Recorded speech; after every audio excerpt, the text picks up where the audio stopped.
बीवी क्या करे कि घर जन्नत की मिसाल हो। माफ कीजिए आगे ध्यान रहेगा, या माफ कर दीजिए फिर कभी शिकायत का मौका नहीं दूंगी। अल्लाह का खौफ दिल में रखने वाली समझदार बीवी जब इस जुमले को कहेगी तो यकीन जानिए कि शैतान के लिए घर में झगड़ा करवाने का कोई हथियार बाकी नहीं बचेगा। बीवी क्या करे कि घर जन्नत की मिसाल हो।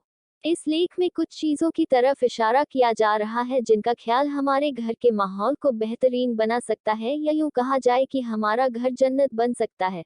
किसी भी घर और फैमिली के दो अहम रुकन और पिलर होते हैं जिनके बिना परिवार बन ही नहीं सकता, और वह पति और पत्नी है। और अगर इन दोनों के बीच रिश्ते की मधुरता बनी रहे तो घर किसी जन्नत से कम नहीं, लेकिन अगर अल्लाह न करे यह रिश्ता किसी भी गलत फहमी या किसी दूसरी बुराई की भेंट चढ़ गया तो वही घर जहन्नम से भी भयानक हो जाता है। सबसे पहले इस लेख में हम एक घर का जन्नत जैसा माहौल की जहां आर्थिक तंगी, बीमारी, परेशानी और तकलीफ के बाद भी बेहतर बना रहे, उनमें वह चीजें जिनका ख्याल पत्नी के लिए जरूरी है उनको बयान करेंगे। पति के साथ लगातार नेक बर्ताव करें। कहते हैं कि नेकी और भलाई करने वाला तो अपनी नेकी भूल जाता है, लेकिन जिसके साथ नेकी की जाती है वह नहीं भूला करता। हदीस में है कि इंसान खुद पर एहसान करने वाले का गुलाम बन जाता है, वह आपका खादिम बन जाता है।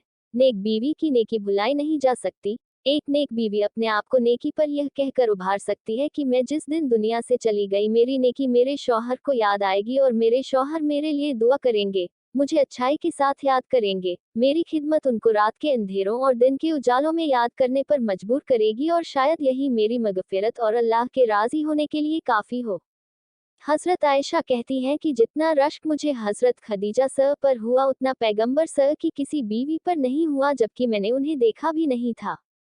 इतने रश्क की वजह यह थी कि पैगंबर स दिन रात उनका जिक्र करते थे, और आपका दस्तूर यह था कि आप जब भी कुर्बानी करते थे उसका गोश्त हजरत खदीजा स की सहेलियों को तोहफे के तौर पर जरूर भेजते थे। एक दिन आपने उनका जिक्र किया तो मैंने अर्ज किया, "ऐ अल्लाह के रसूल, आप उनका इतना जिक्र क्यों करते हैं जबकि अल्लाह ने उनसे बेहतर दिया है?"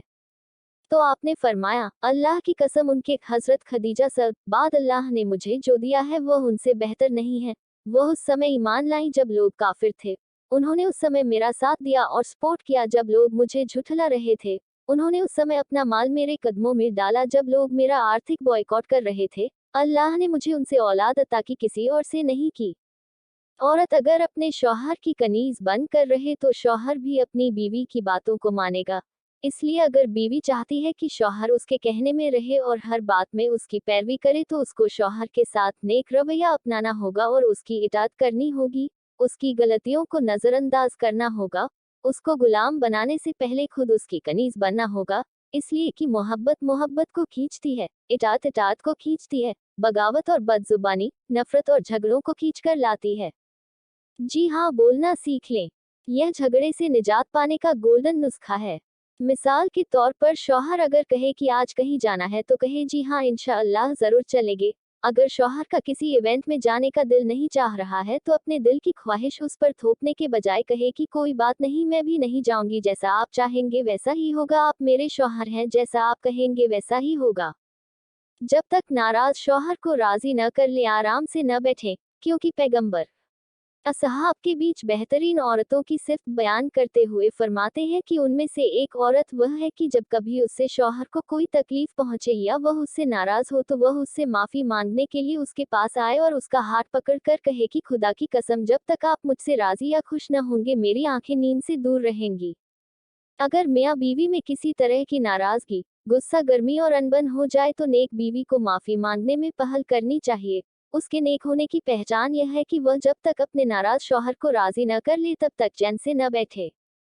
इसलिए कि दिलों में अनबन अल्लाह की रहमत से दूर कर देती है, मुसीबतों और परेशानियों को घेर कर लाती है।